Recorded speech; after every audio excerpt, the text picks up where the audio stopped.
The Tigers swept the White Sox over the weekend, but it was yesterday's defeat that is the most frustrating. Let's discuss it on today's episode of Locked On White Sox.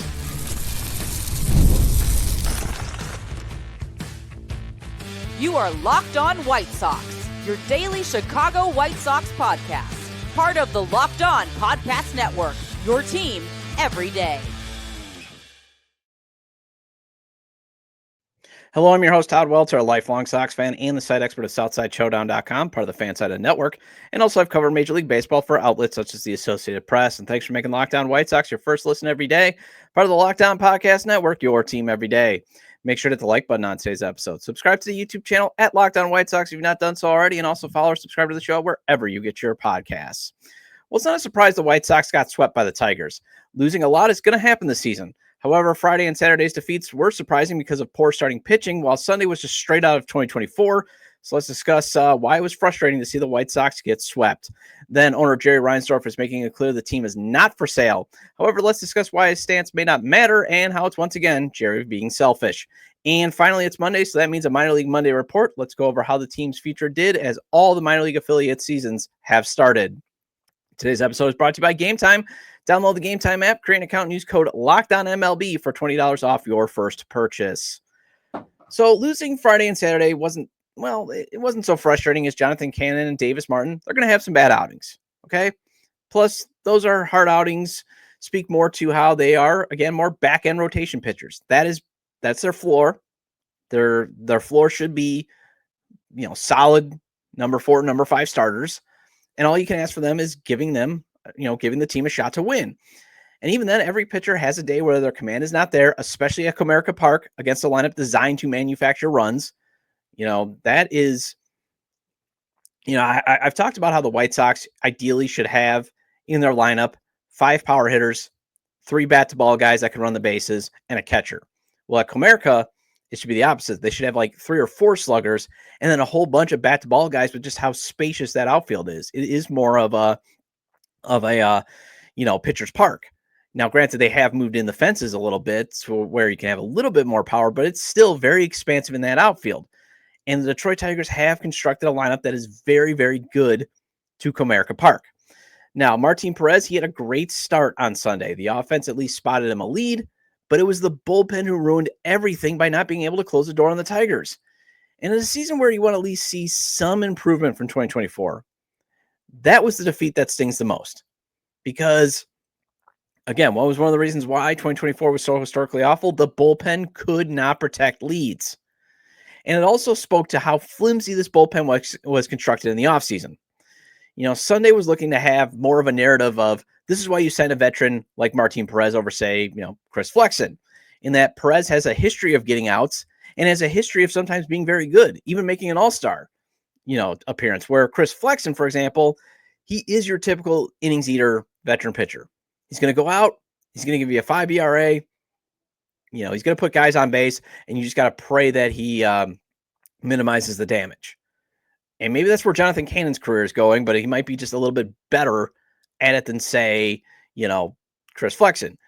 But for Martin Perez, this is a veteran pitcher that is, he's got some skins on the wall. And he was darn good yesterday. Pitched 6 1/3 innings where he allowed 1 run on 5 hits, walked 2, and struck out 4. And that was needed as Jonathan Cannon labored through just 3 2/3 innings on Friday, as he could just not stay ahead in the count. He would get up 0-2, you'd get first pitch strike, but then he would just throw a couple balls. Or again, just keep getting fouled off, and his pitch count got up early, and he could only last 3 2/3 innings. And his entire line was 3s. 3 runs, 3 hits, 3 walks, 3 strikeouts. Davis Martin on Saturday was ineffective as he allowed 7 runs on 9 hits in 5 innings. That kick change wasn't fooling anyone.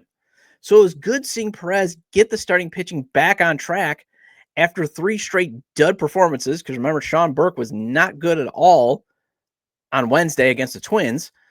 So that almost made you forget, and those 3 dud performances almost made you forget those 5 starts that were great from the starting rotation to start the season. And you also needed Perez to pitch great since the offense produced just 6 runs in the first 2 games of the series. Yeah, that's my 4 and 2. Yep, 6 runs. But the bats did spot Perez a 3-run lead. So they did enough. They just did, they did the bare minimum to give the White Sox a chance to win. However, this is where things first start, this is where things start to get frustrating in terms of like the offense. First, you got Andrew Benintendi leaving the game with a tight adductor muscle. Not a strain, which is good, but just it got tight. But still not the greatest to have your hottest hitter leave the game with a muscle injury, especially after you got Mike Tauchman back. And Mike Tauchman is back.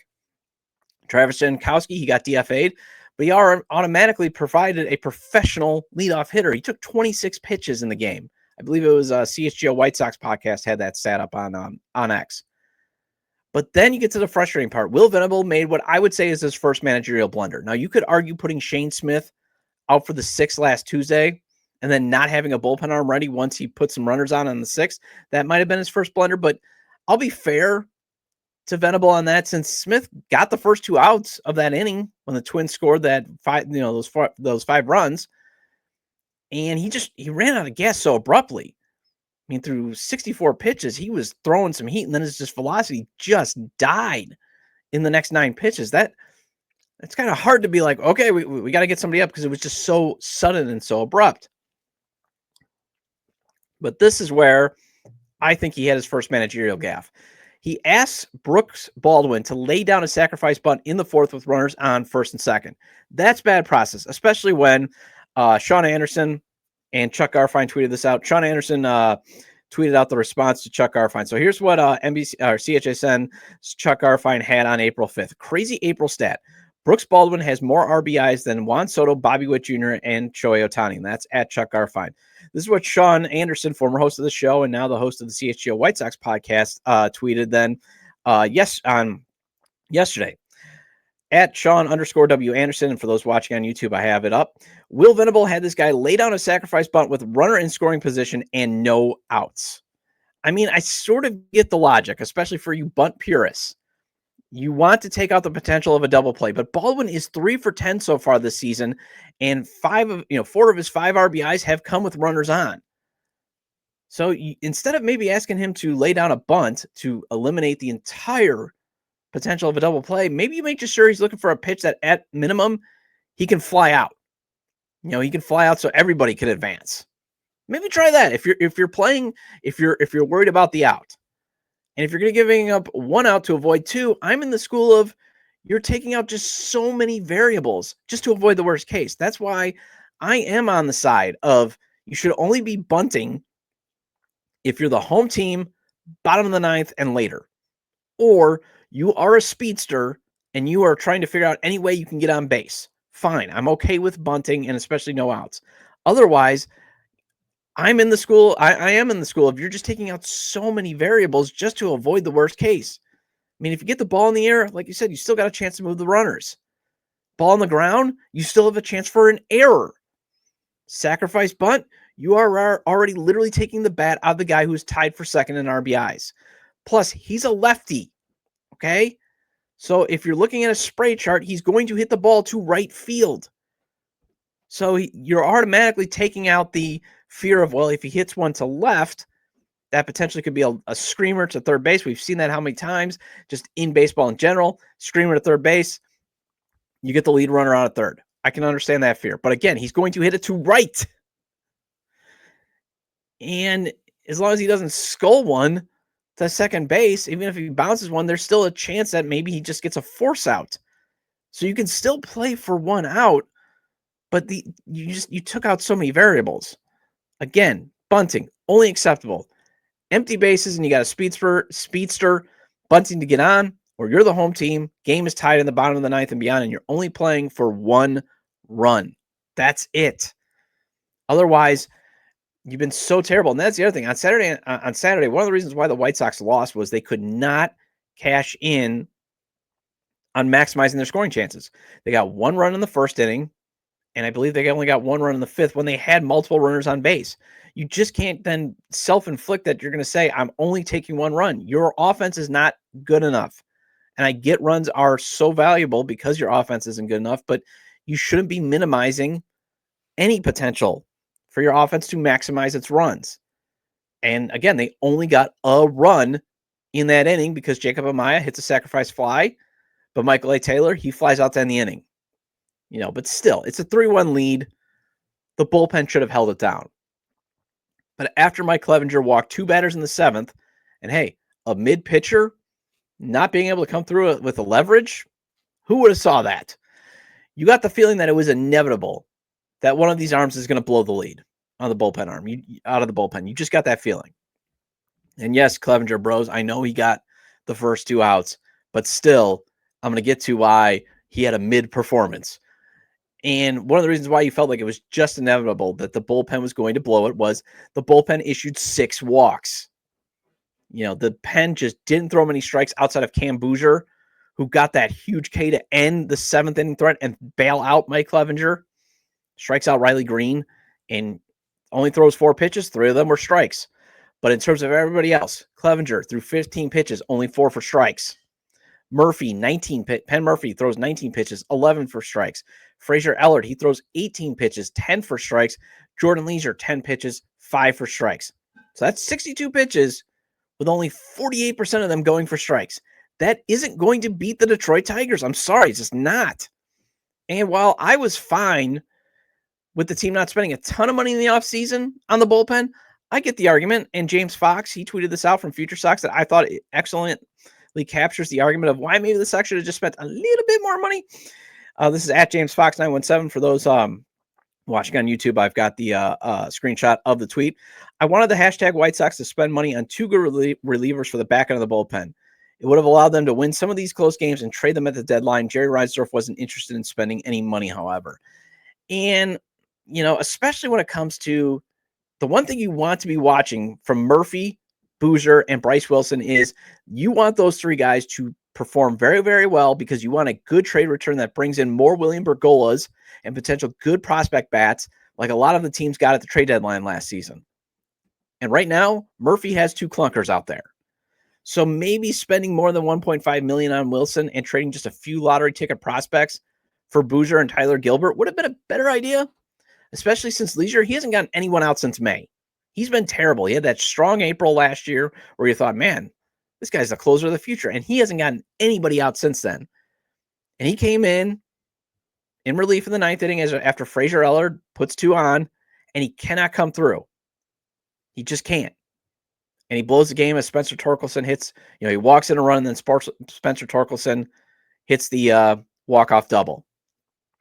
And Ellard, he might not just be able to handle high leverage situations, or at least right now for the interim, because blows the lead in his first relief outing ever last season, had 2 more high leverage situations and 1 save opportunity that he blew. So that's now 4. But I guess the one sign of progress is we'll have to look for now. Instead, one of the small signs of progress that I'm going to be looking for is the rope short on some of these guys that are struggling. Like, for example, I think Jordan Leisure should be demoted now. You could say that's not fair. It's only been like 9 games. But the one thing I would like to see is the White Sox churn over their bullpen, though, a little bit more if guys are struggling, because you have other options. You have Addison Coffey down at AAA Charlotte, who's been pitching pretty well. You have Peyton Polite, even though he's at AA, who showed some promise at spring training. You have some options that you should be rolling with. You should be combing through the waiver wire, trying to find as many guys. You have Gus Varland, who pitched pretty well last year, just didn't have a good spring. So that's the only, I guess that's what we're going to have to look for next in terms of signs of progress of this season being a little bit different than 2024. Can the team churn over the bullpen to find guys that can just get out? Well, USA Today's Bob Nightengale has made it clear that Jerry Reinsdorf is not going to sell the team. Tell us something we don't know, Bob. But let's discuss why it's just another example of the owner being selfish next on Locked On White Sox. When it comes to fueling your body, quality matters. That's why Just Ingredients is changing the game with clean, high-quality products designed to support better health and peak performance. Just Ingredients offers an NSF-certified line of protein powder, electrolytes, pre-workout, and creatine, all rigorously tested to ensure they're free from substances banned by major athletic organizations. And Just Ingredients has partnered up with 2-time MVP Bryce Harper, who trusts their NSF-certified sports line to fuel his training and recovery. And I love that Just Ingredients prioritizes wholesome, nourishing ingredients without the artificial junk. I put some that whey protein in my morning smoothies. Tastes great with the flavor that I got. I like the chocolate flavor myself. And whether you're recovering after a workout or need an energy boost, their grass-fed whey protein and pre-workout deliver real results. Visit justingredients.us. Again, that's justingredients.us and use code LOCKEDONMLB for 20% off. And for more wellness tips, follow Just Ingredients on Instagram at just.ingredients. Welcome back to Locked On White Sox. I'm your host, Todd Welter. Again, make sure to hit the like button on today's episode and subscribe to the YouTube channel at Locked On White Sox if you've not done so already. And if you can't catch the show on YouTube, Locked On White Sox is available on all major podcast platforms, so make sure to follow or subscribe on places such as Apple or Spotify. Either way, get your 30-minute fix of Chicago White Sox baseball venting with me. Well, Bob Nightengale's ties to the organization pretty much classifies him as an unofficial spokesman for the team. And I don't mean that in a derogatory way. If ownership likes him, if the front office likes him and wants to feed him tips, why should be like, nah, I don't need it. Especially when it seems like he has to I swear his Sunday column, I think he has to meet like a 5,000-6,000 word minimum. I don't mind Bob, but those are just some long stories in an era where it's like you might want to go with conciseness a little bit. So if he needs the material and the White Sox are willing to give it to him, I don't blame him for being like, okay, I'll take it. Sure. Especially since he's one of the news breakers, and remember folks, I'm a news reactor. I would never want to be a news breaker. I don't get why some people want to be fake news breakers and that, because you're always on. And if you're wrong, you're loud wrong, especially if people are using you as a trial balloon, because that does happen. To be fair to John Morosi, who got that tip on Shohei Ohtani potentially signing with the Blue Jays. Well, it just turned out he was just being used as leverage, but he's the one that looks bad. So, like I said, I don't mean it being derogatory. Although I thought it was weird on Nightengale's Sunday column that he used Jerry making it clear he isn't selling. I thought it was weird because maybe he needs to fill space. Not sure, because the Sox did make it clear that billionaire Justin Ishbia, increasing his minority stake doesn't mean he's eventually buying the team. Wink, wink, nod, nod. But no, they shared that statement with John Greenberg on The Athletic when he broke the news. And I was kind of like, okay, well, and a lot of the reaction I saw on X was, and White Sox social media world was, thanks, Bob. Tell us something we don't already know. Because again, and the White Sox being so defiant, even though, again, it's wink, wink, nod, nod, because come on, there's a report that the Twins are carrying a lot of debt. I understand that. The Athletic had that, but a lot of teams do. And if Ishbia was that far down the road to possibly buying the Twins, why stop just to increase your minority stake in the White Sox? Why would he just be like, yeah, you know what? I'm not going to buy the Twins. Nah, I decided too much debt load. You know what I'm going to do? I'm going to buy up more of my share, more of my other minority shareholders in the White Sox, because you know what? I just want a better parking spot at right field, because the only reported benefit that any of Jerry's partners get is a parking pass to right field and the MLB pass to all 29 other stadiums. Otherwise, no dividends check, no say in matters, nothing. I don't think Justin Ishbia increased his minority share just because he could, he wants to park a little bit closer to the door, the media entrance at right field. The only time that any of these minority shareholders are going to get any money is, and it becomes valuable, is once the team is sold. That's it. So the reports are clear, though. Jerry has instructed, and it's going to be sold. The White Sox will be sold upon Jerry Reinsdorf's death. The reports have made it clear Jerry has instructed his heirs to sell the team once he passes. About the only new nugget Bob shared is, as long as the 89-year-old Reinsdorf is in good health, he ain't selling. This is what Bob wrote. The Chicago White Sox, despite all the rumors and speculation, are not being sold. White Sox owner Jerry Reinsdorf, 90, has made it perfectly clear to his friends that he has zero interest in selling as long as he remains in good health. He has rebuffed all of minority investor Justin Ishbia's request to purchase controlling interest of the team. My other criticism of Bob is maybe he should check a calendar. Jerry's date of birth is February 25th, 1936, and we're in 2025. That makes Jerry 89. But maybe Jerry wanted Bob to make him sound just a bit older in the USA Today. I don't know. But Jerry definitely wanted to make it clear that he's in good health, and therefore he isn't selling. That's just what I draw from this report. And once again, Jerry Reinsdorf is being selfish. He was selfish when he hijacked the last rebuild by hiring Tony La Russa to come back and manage because he regretted firing him back in 1986. He was selfish and lazy by not interviewing a single candidate to replace Kenny Williams and Rick Hahn for the new GM job back in 2023. He just names Chris Getz, despite Getz being part of the problem of the White Sox declining so rapidly and being unqualified. And remember, jury's still out on Chris Getz. We don't know if he's going to be good at this job. Yes, he's doing a lot of smart things, at least in the big picture. But anybody could have analyzed the White Sox front office and been like, you need more research and development. You need more scouts. You need better player development. You need just basically a better infrastructure. You basically need to build a whole new organization. He's not doing anything earth-shattering. Now we got to see the results. But Jerry's now being selfish in that the only reason he's owning this team is because he needs something to do at 89. That's why he's being selfish. There's been the reports out there that, he's even said jokingly during, I think, a press conference, he doesn't play golf or cards. So he owns a baseball team. Badly, by the way. And if John Fisher didn't own the A's and Bob Nutting didn't own the Pirates, you could probably classify Jerry as the worst owner in baseball. And I know some of you already do, but I mean, what Fisher did to Oakland and what Bob Nutting is doing to Pittsburgh, that's right up there with Jerry.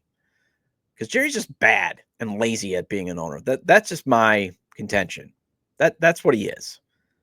And he's got this outdated view of how baseball should be, where John Fisher absolutely screwed over an entire fan base, and Bob Nutting is just counting his money, even though there's reports that he's losing money. But then he's also like alienating the fan base by, totally replacing Roberto Clemente's number 21 in right field with a sponsorship sign, and then not telling the family, those types of things. But at least those two guys own a team, because that's what billionaires do on the side. They own stuff. They buy stuff because they have more money than we'll ever imagine. Some do it well. Some do it badly. But you never hear an owner go, well, I need to own this team because I need the will to live. And the reason I argue that Jerry actually has a terrible view of owning the Sox is because he's been on the record on many occasions that he hates the economic system of the game, that he hates how the game has become. This guy complains all the time about baseball. So why do you keep owning it? Because clearly you've come across as you don't like owning it. You love baseball, but you don't like the other stuff of the team. So why are you still owning this team? That's one of the reasons why I agree with the sell the team chance. Why are you owning this team? I mean, I get if it was for the money, and I do think in some ways he's owning the team for the money, but telling your friends that you don't play golf or bridge is a reason you still own the team. I don't get that. I also don't get that he's so defiant not selling to Justin Ishbia when, read the tea leaves, Jerry. See how Justin helped your son, Michael Reinsdorf, finance buying out some minority shareholders back in 2020. And you can tell Justin is the guy Michael and the rest of the family is going to sell the team to once Jerry passes. So why not just spell out the succession plan? And this idea that Jerry doesn't want a timeline. Well, as my old man likes to tell me, Jerry, you're in the winter of your life. Okay, you're 89 years old. You can say you're sticking around for 10 more years, but time has other plans. That's why you should just use Justin Ishbia. Okay, if you still want to be, if you just need to own the team because you need to validate your existence still, fine. It stinks, but he owns the team. But use this news then to line up the stadium funding, be like, Justin is going to buy the team. He's going to build this new stadium. Or, we'll figure out the rest of the infrastructure costs. But he's going to do all this stuff. Or he's got the right of first purchase or whatever. But otherwise, team's not for sale. Boom, there. That's it. You now have the fan base feeling much more comfortable than right now than it was like when you were threatening to, take that, when you took that meeting with the mayor of Nashville and be like, well, this team could get moved if I don't get my new stadium.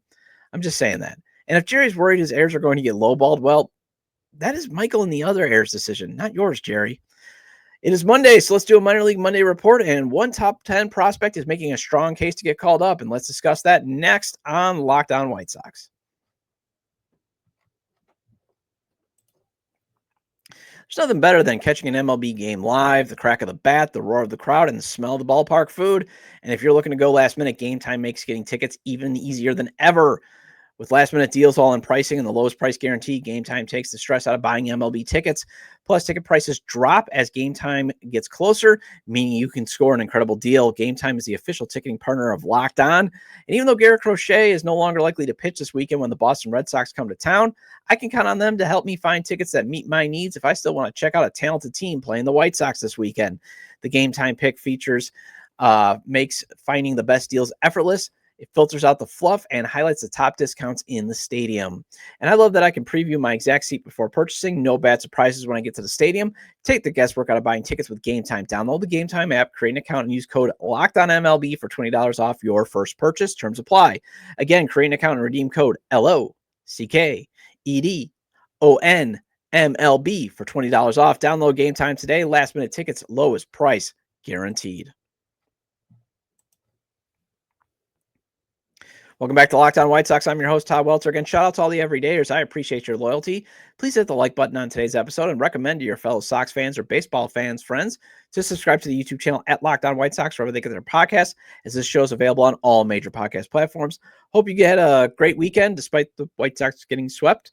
Mine was pretty low key, as always. But who didn't have a low-key weekend, who had a great weekend, was Chase Mydroth, and he should be called up ASAP.